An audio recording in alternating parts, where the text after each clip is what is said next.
Let's see. Check, check, check, check, check, check. Audio is actually coming through this time. Okay, so a lot of times I get on these and people are like, "Hey, you can't hear anything." All right, cool.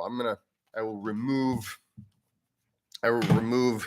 the headphones and get started. So hey, welcome everybody. Today is once a month we do the Q&A for the Breath Club, and this month we've got some interesting things. You might have seen the title of this video. Maybe it was meant to be a little bit provocative, but it is true that you can do breath work while driving, and I'm going to tell you how. We also have just in a little bit, about an hour, we're going to get together for the monthly breath party. So this is our party in the Breath Club where we get together, we do breath work together.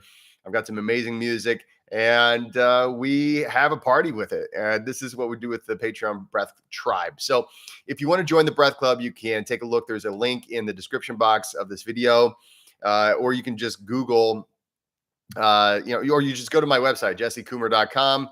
There's a little thing you can go and you can join the Patreon club. And in just an hour, we're going to get together for breath work. Before that, I do want to thank everyone in the Patreon club. You keep me going. And we've been together now for over 5 years, 5 years of breath work. Every single month, I add 2 new, very delicious procured breathwork sessions. And we're not talking about just breathwork sessions where it's like 30 minutes, so many rounds, DMT, DMT, DMT. We're talking about stuff that is procured. I actually title each session. There's a message to each session. The breath work that you experience is really it's carefully written for a specific experience, and so it's something that's unique. There are some samples on my my YouTube channel if you'd like to try it for free, but the best stuff is in the Patreon club. And I got to say, this month the 2 sessions that I just added literally yesterday and today are just really, I'm really proud of how they turned out. So if you're looking to join a club of people from around the world who get together, and we do breath work every month, we do breath work together via the sessions. Check it out. It's only $5 a month to start, and then there are other tiers available. One of the tiers allows you to ask me any question you like. So if you just want me to talk about any topic, if you want to answer, maybe you want a specific answer to a very specific question or problem that you've been having, you can ask me, and it doesn't have to just be on breath work. That's obviously what mostly of the Breath Tribe is going to ask me about. But so far I've never turned down any kind of. Sometimes it's just like, talk about this topic, or they'll be like, hey, what do you think about this new product, or what do you think about these things? So you can go back and you can look at all of the other recordings. I do want to make a quick announcement. Some of you have already purchased your copy of A Practical Guide to Cold Training. This came out late last year, and it was a bestseller the very first week it was out. And I would encourage you, and we're going to talk a little bit. One of the questions is regarding temperature training, so not just cold, but also heat. We're going to talk about that in just a minute. But I would encourage you, if you have not gotten into cold training, and if you actually want to get into cold training, the spring and summer are actually the best time to do that. And I know people are like, no, it's got to be cold outside.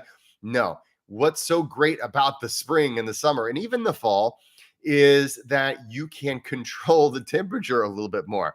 If you wait until the wintertime, it's already just insanely cold, and you're just already, you're breaking the ice to get into your cold plunge and all this other stuff. I gotta say, in the wintertime, it's actually harder for me to keep a really regular cold training protocol, specifically just because I'm always having my cold plunge freeze over. Now, there are nerds on the internet, and hey, I'm with you. But there are nerds on the internet who know how to, okay, if you put this on top and you add a heater to it or whatever, you won't have this problem. I add a lot of salt to mine. But anyway, I got so frustrated with it over the wintertime that I stopped cold training altogether. I got busy. There was a lot of stress going on. And so I even stopped cold showers, except for just like, okay, I'm a little little crazy, because whenever I do 30 minutes cardio in the morning, then I'm all hot and sweaty. And then I turn the shower on, the cold water really feels good. Then it gets warm. Anyway, Hey, I deconditioned myself for the past, I would say, 6 months. And so I'm going to be using the same protocols that I recommend in this book. I'm going to be using those protocols. I've already started to use them. So if you're interested in this sort of thing, check that out. And I'm really proud to announce this book is also in Spanish. So this is actually our very first prototype of this book. There are two forwards of this. One is Joseph Copperl, who is the guy, he broke Wim Hof's record for longest ice exposure. He's broken it multiple times. He doesn't currently hold the record. The current record holder lives in Poland. So it's one of those things. But actually, I got multiple interviews in here of people who's currently hold world records for cold events. Anyway, but Santiago Saldivar, who's a language of breath worker from Mexico, he wrote an additional forward for this. And if you're a Spanish speaker, I highly encourage it. It's something that I really wish that I wish I would have taken Spanish more seriously. It's something that I still intend to try to learn. Duolingo just isn't cutting it, guys. But my extended family, so my wife's side of the family, they all speak Spanish. And so I'm sick of being the guy that can't understand. Jolene, you're loving the CO2 breath training. Jolene, you recently joined, and you've got some really cool goals when it comes to your physical fitness.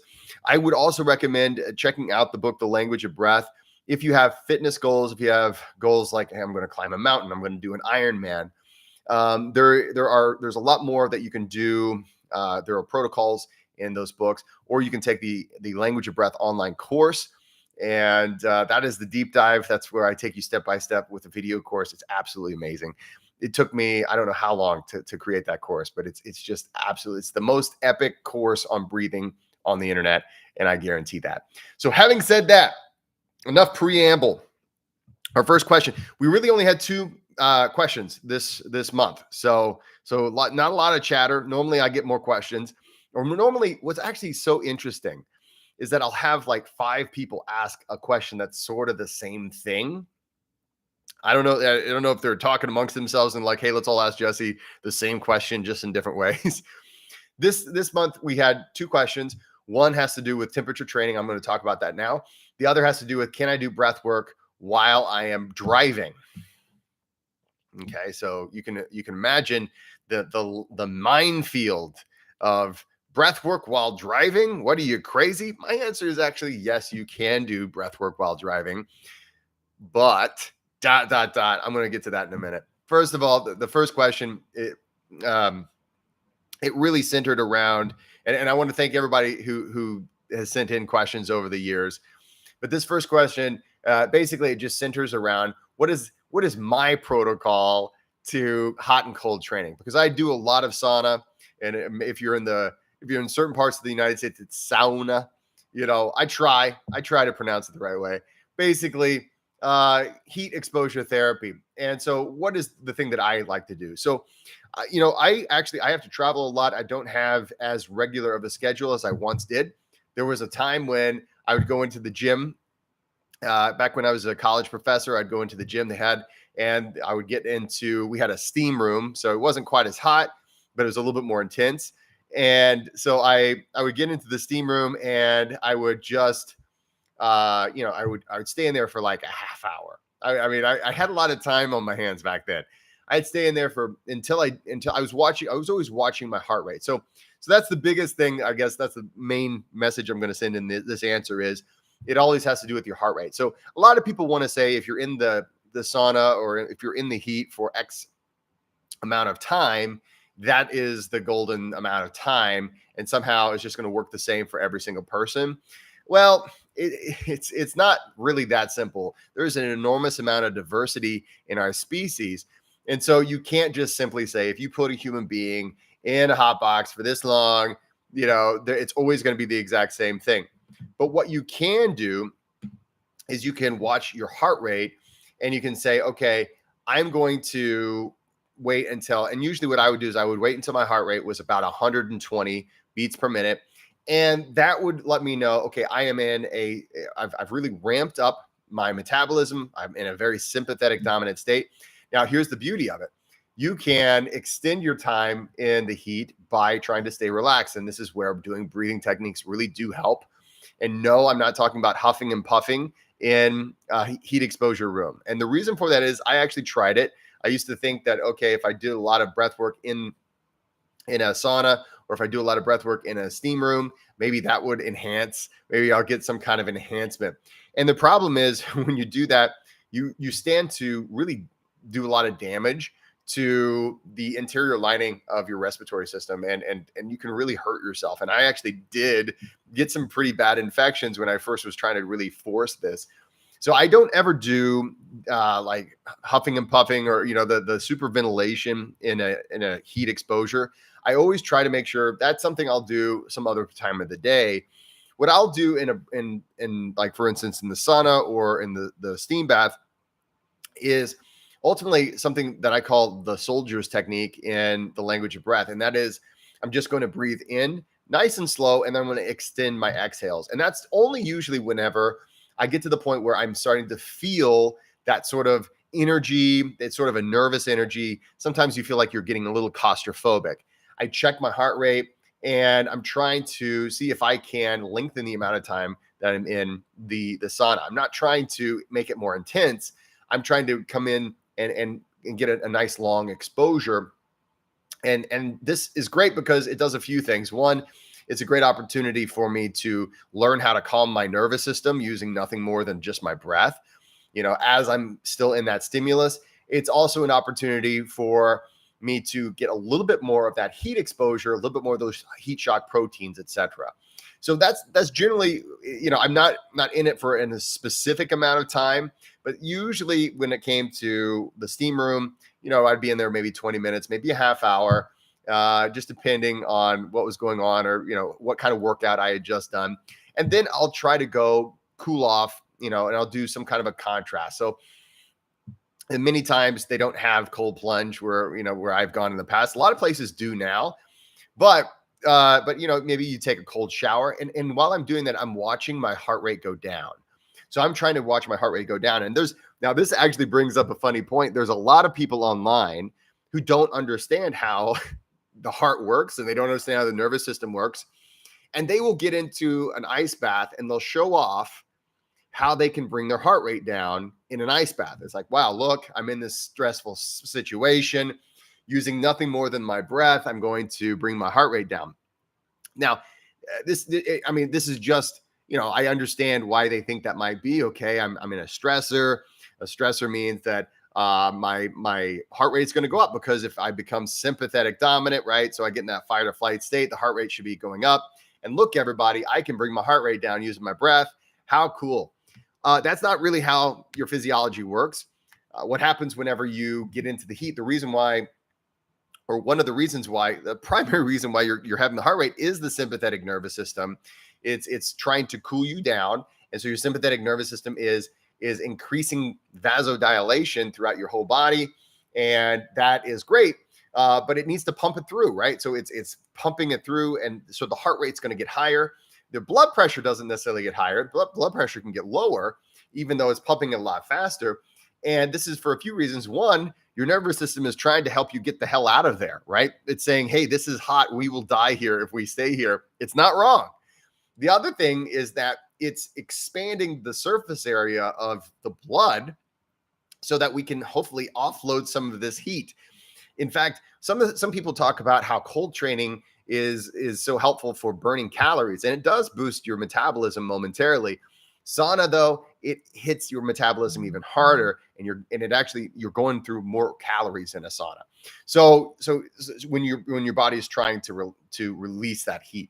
So when you get into the cold, the opposite happens. You're going to experience vasoconstriction, and so you don't have to circulate as much as far around your body. So that blood comes more to the core, and so your blood pressure comes up and your heart rate comes down. That's natural. That's going to happen whether you're doing breathing techniques or not. Now, you can enhance this with breathing techniques, but when people, you're going to still see it. I'm sure you see it on social media. And I've known people who've done this. They'll get into an ice bath and they'll show you, okay, look how I'm reducing my heart rate. Now, it is pretty interesting how your heart rate can go down really far in the cold. And that is specifically because you're just not pumping it as through as many of the pipes as you normally would pump it through. It's a defense mechanism. And so when it comes down to it, uh, I when I get into the heat, I'm looking for my heart rate to go up. When I'm getting in the cold, I'm trying to bring my heart rate back down. Once I get my heart rate back down, and maybe even a little bit lower than normal, okay, great. Now I can get in the heat. And what I'm doing is I'm observing my heart rate variability. I'm observing the reactiveness of my heart. This is all great, really good for us. But I'm also going to just make a quick comment, though, which is that the reason why I don't focus on sauna and cold plunge as much as I do exercise is because exercise does all of these things better. Okay, so I love sauna, I love cold plunge. They are fantastic. But if you have to choose between, and this is where I am right now, just because my schedule is, I'm usually overbooked. I used to do these lives every single week. Now I only do one per month pretty much, just because I just don't have the time. And so if I only have so much time in a day, yes, I would prefer doing sauna and cold plunge, but the reality is exercise is going to do so much for your overall health and wellness and longevity. It's always going to be the thing. If you have to choose between the two, you go with your exercise, and that's cardiovascular and resistance training. Once you've done those and you really want to enhance everything, add some sauna and cold plunge on top of that. Now you're golden. And so I'm looking forward to being able to do that again on a regular basis. But that is kind of what my sauna cold plunge looks like. You know, I love going back and forth. You feel amazing.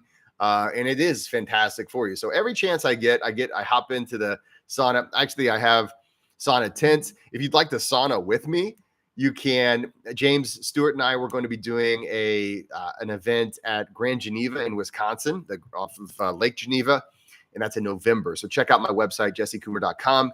If you'd like to do, we have a sauna village that we create. And then in January, we actually go to a place called Sand Valley, and we have a sauna village, and you even get to jump into a frozen over lake. We cut a hole in the lake. We build a throne, an ice throne for everyone who gets to drop in the lake. It's fantastic. So anyway, all right. So let's get to the next one. Oh yeah. Okay. So the next one, you may be wondering where I'm going with this. Can you do breath work when you're driving?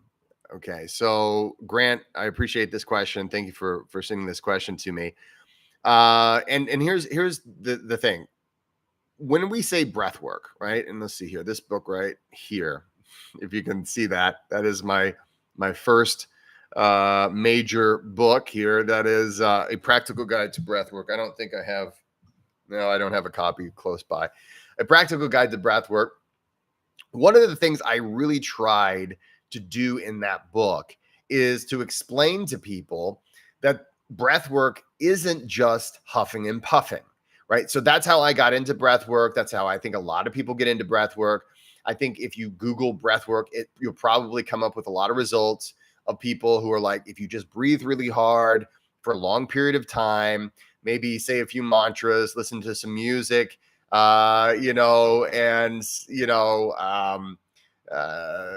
some incense or something like that, that equals breath work. Okay.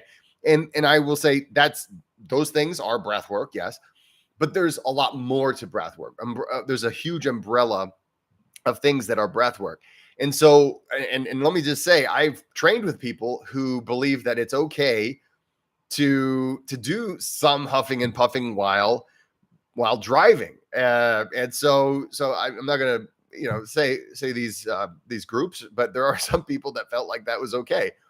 I do not subscribe to that line of thought, right? So when it comes to superventilation or breathing more than what you would have to breathe for an extended period of time, you don't ever want to do that while driving or in water or things like that, right? So, there's the whole hubbub about, Wim Hof, and he on there's like some warnings, don't do this, and then you see him, going out there and doing exactly huffing and puffing, going underwater. People talk about that a lot. And so by and large, I'm just saying, okay, in general, superventilation should not be done while driving. Okay.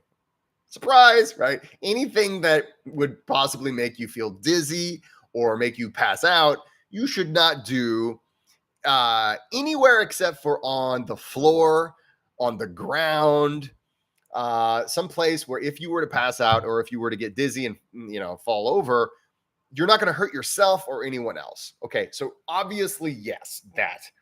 But I will say that when it comes to, and I've been coaching now almost 10 years professionally.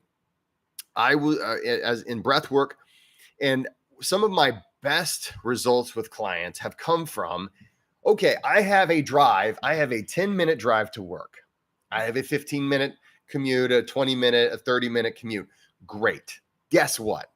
That's when we're going to do some breath work. What? That's normally whenever I listen to the news and have high blood pressure because the world's crazy. Well, guess what?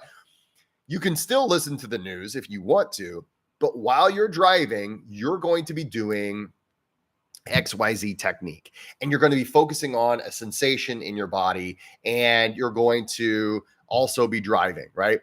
And I will say that when it comes to the drive times, these are golden times when we can fully take advantage of the fact that, hey, I can't really do much, right? I'm in a seated position. Hopefully my posture is pretty good, but generally when you're driving, unless I don't know if you're just rolling deep or something like that, generally when you're driving, your posture is pretty reasonably good.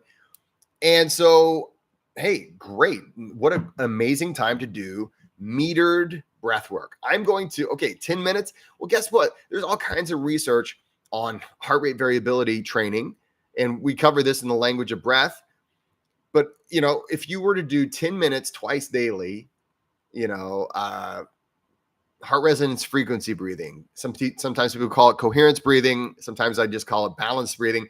But 5 seconds in, 5 seconds out. If you were to do that, you get in your car, 10 minutes later, you're home. But the entire drive, you were breathing in for 5 and out for 5. And you're not huffing and puffing. You're not going, even if you're doing that, I don't think you would hyperventilate. But, you're doing it the right way, right? You're inhaling and out, exhaling through the nose. You're not activating the full breath wave. All of the right things. You're doing it all the right way. You're not going to get dizzy. You're going to be chill. You're not going to be cussing at the people in front of you who are cutting you off. You're not going to be honking. I just recently moved to the Chicago area from a small town. Okay, just as an aside, I moved from a small town where if you honk, it's because you're waving at somebody like, well, howdy. It's like the Andy Griffith show. I don't know if you've ever seen the Andy Griffith show. That's where I'm from. It's like, well, hello, nice to see you, right? That's the reason why you would honk. The other reason why you would honk is literally to avoid a life and death issue. That is not why people honk in urban areas. And I didn't know this. People honk in urban areas just to sort of point out, hey, listen, you messed up. And it's so common. It's like, okay, if the light turns green and I don't immediately floor it, somebody's like, and I'm like, dude, come on now. Come on. All right. I had to get that out. Can anybody, I mean, are you guys, can you relate? Are you urban dwellers? Are you city dwellers, or even like suburb dwellers? I don't know. I don't know why people are, you don't have to be in such a big hurry. It's not like I'm stopping in the middle of the road and just like not doing anything. I'm just saying, like, occasionally, hey, let a guy breathe for a minute. All right. But speaking of breathing and driving, one of the best pieces of advice that I gave to the very first class of the language of breathworker school. Okay. So we've been doing this multiple years.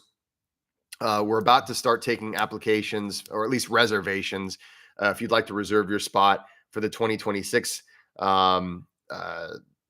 cohort. But I said, listen, if you just told your clients, all right, and there's a lot more that these people do, but if you just told a client, Every time you step in that car, just do box breathing the entire time. Like, so you're going to go to the store, it takes 5 minutes. You're going to go wherever.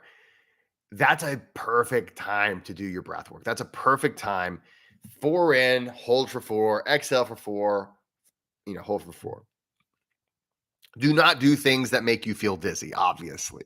But otherwise, yes, when you drive, things that are helpful for your autonomic nervous system, that is perfect. So box breathing, balance breathing. I would avoid 4-7-8 breathing, or sometimes we call this the cadence of bliss in the language of breath. I would avoid that one just because it can make a person feel a little dizzy at first, especially if you're not familiar with it. Because if you're doing it right, you're going to feel really good whenever you do 4-7-8 breathing, right? You're going to inhale for 4 seconds. You're going to hold with very, very full lungs for 7 seconds. During that time, a person can feel lightheaded. So that's why I tend to say, okay, just you're going to want to experiment with this when you're not in a driving situation, and then, see where it goes. But otherwise 4-7-8 is pretty standard. It's pretty, I wouldn't say standard. I would say 4-7-8 breathing can be safe as long as it's safe for you. And then in addition to that, just simply being mindful of your breath, right? Just simply saying, okay, I'm going to breathe in and out through the nose. In the language of breath, we have this thing where we call it the awareness exercise. And literally all it is basically you're tracing your awareness as you inhale, you're tracing your awareness as you exhale. Now, I don't want you to get, if some people have a hard time chewing gum and walking on the sidewalk, right? And if that's you, well, okay, observing your awareness here and observing the traffic might be too difficult for you. But for most people, and I know if that's you, I don't mean to make you feel bad. I mean to just say you can get through there with practice. Practice, whenever you're stationary, and then eventually you can bring it to the world whenever you're driving in it. John Grauer says, would 4-6 work well? So that would be in for 4, out for 6. That would be fantastic.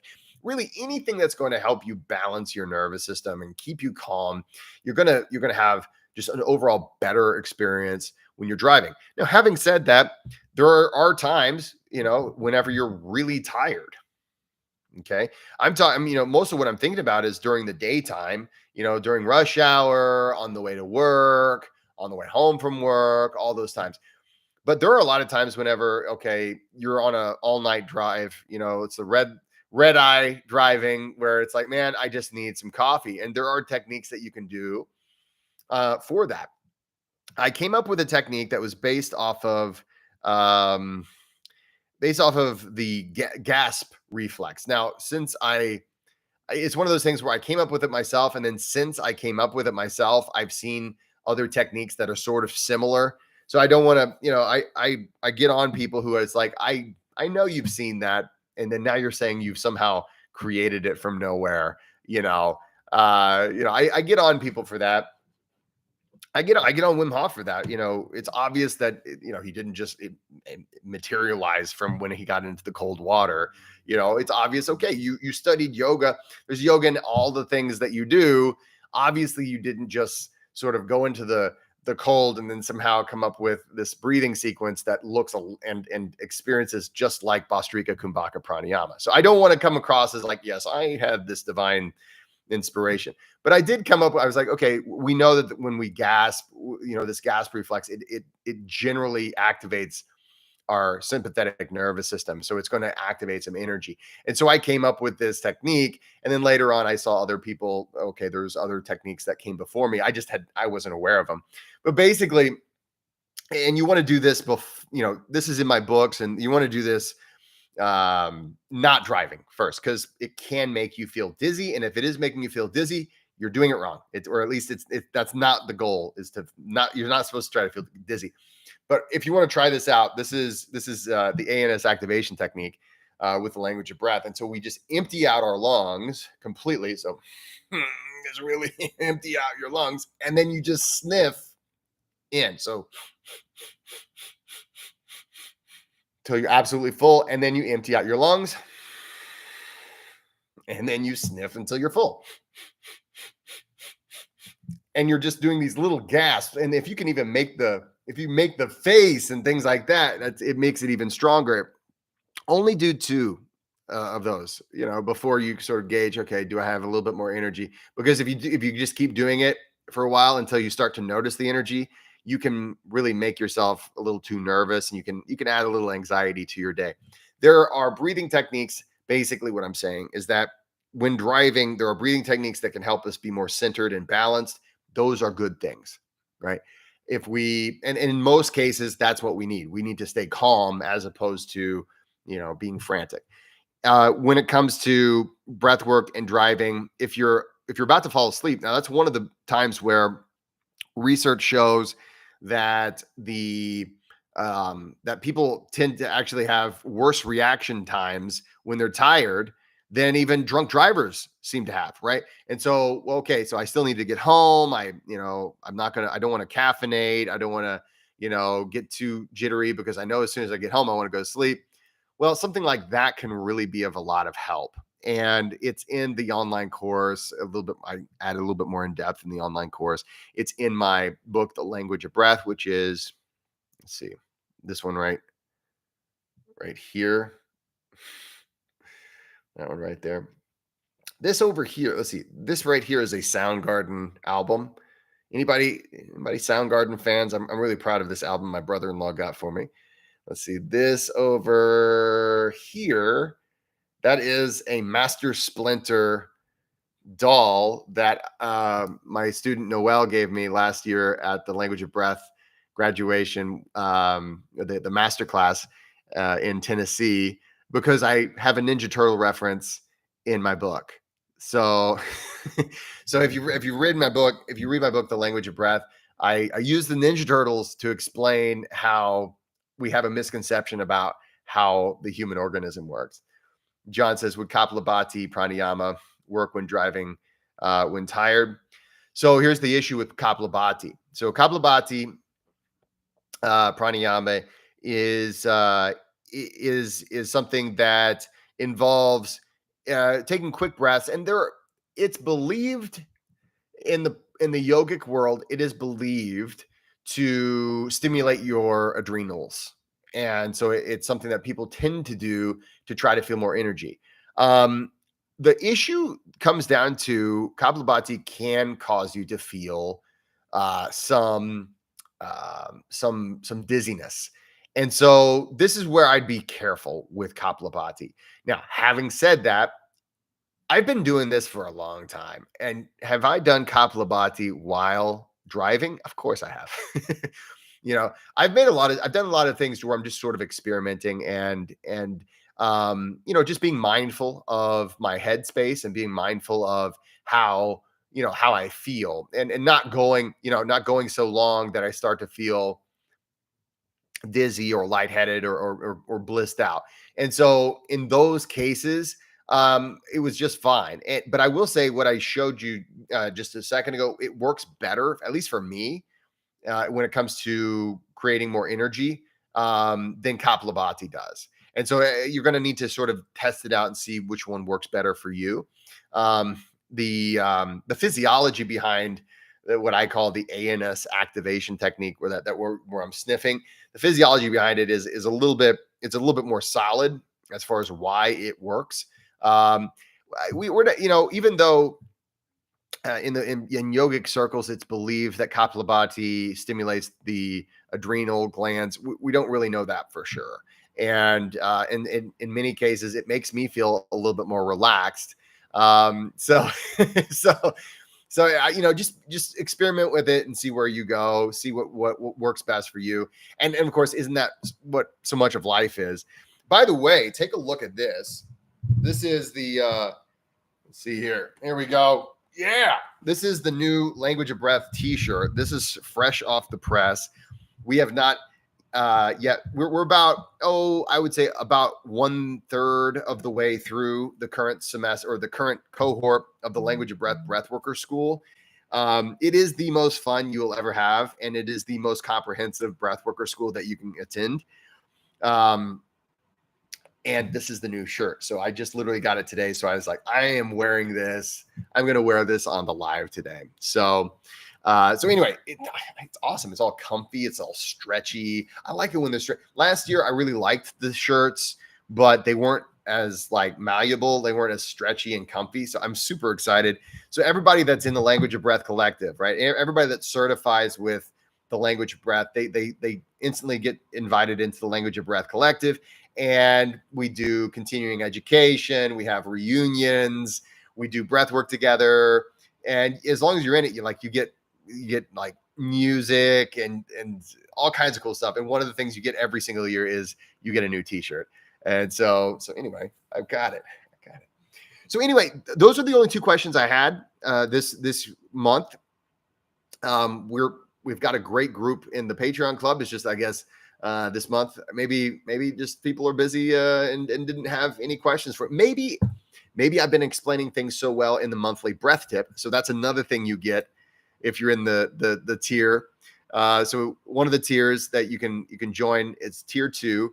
You get access to all my monthly breath tips. This month, I explain why, even in superventilation, even when you're doing over breathing, why it's beneficial to use your nose for the inhale and the exhale, right? So ideally, you're inhaling and exhaling through the nose anytime you're doing even superventilation, the deep sessions and all that.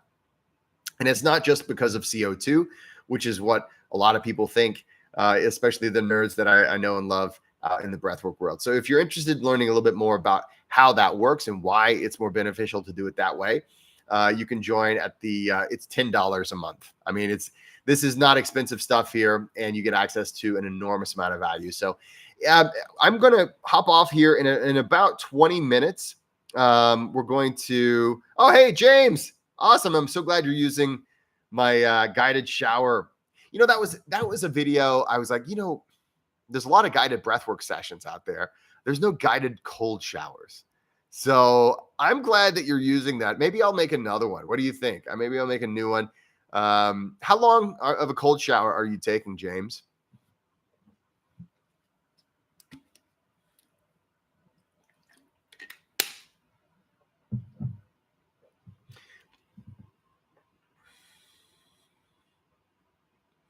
Well, maybe James isn't there. I don't know if you're still there, but yeah, I have a guided cold shower video, and I've got one where it's like a lot of me talking. 6 minutes. Okay, 6 minutes. Thanks, James. I got one where it's a lot of me talking. I've got one where it's just like the minutes, so you kind of know. Whenever I first started taking cold showers, so it was between let's see, California Love, because California Love is 4 minutes 20 seconds. Get it? So California Love was a song that I would cold shower to. I would cold shower to Bon Jovi all the time. I would always look at how long the songs were, and then I would sort of know approximately how long I've been in to the cold shower. So, okay, so if it's a song I know, it's a 5-minute song. Well, I know, okay, there's like 3 choruses in this song or whatever. And okay, great. I know approximately how far I am. That's how I got into cold showers originally, just by gauging it by that. So I was like, you know what wouldn't it be cool if we could have like a track on YouTube that a person can just like, okay, I'm literally going to tell you how long you've been in, and I'm going to give you maybe a little encouragement. So you know what, that's an idea for that's something I'm going to need as I'm getting back into the cold training after taking a kind of a longer hiatus this time. I've taken hiatuses, but never one so long as I've been taking on this latest hiatus. Tomorrow, I'm going to be doing an event for our Army veterans. I don't think it's just Army, though. I think it's just all veterans. I'm going to be doing an event with some breath work, some cold exposure therapy, a lot of stuff like that. And so I'm bouncing all over the place. So it's a busy life. And what's great about it is that it's busy and there's good things happening. It does mean that, okay, it's very difficult to have a routine. And so this is where not everyone, life isn't always, routines are awesome. I will say this, routines are awesome, but life always doesn't give you routines. Russell, I made a 350-gallon ice tank. That's a lot of water. Chopped an IBC tank container and hacked a chiller together out of an old window AC unit. That sounds okay. That sounds like the MacGyver. It's so funny. It's like potheads and cold plungers, right? It's like back in the, I don't know if you ever seen, what is the movie with Dave Chappelle and like Jon Stewart's in it, and they would have like the MacGyver pothead where he could make anything into a bong. I think the cold plunging community has this as well. Like it's amazing the things I've seen people do. I think, by the way, Russell, congratulations. That is really cool. It's so amazing.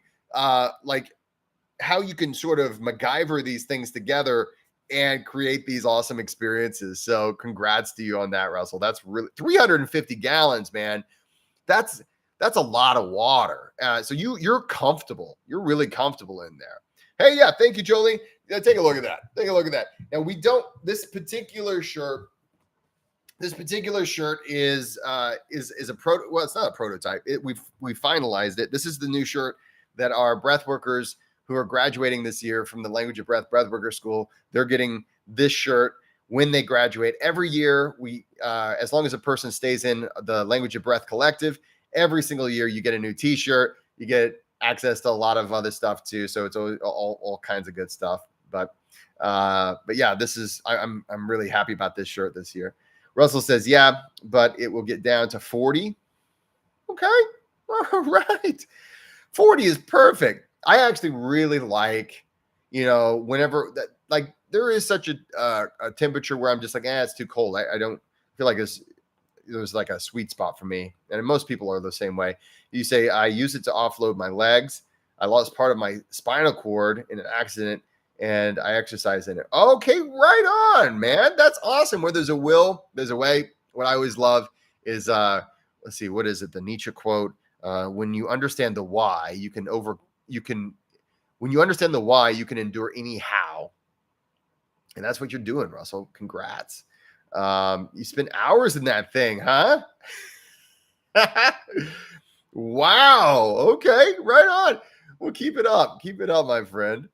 All right, guys. Well, I want to thank you for hanging out with me. This is always a lot of fun. I always look forward to this every month, and I wish I could do this weekly like I used to.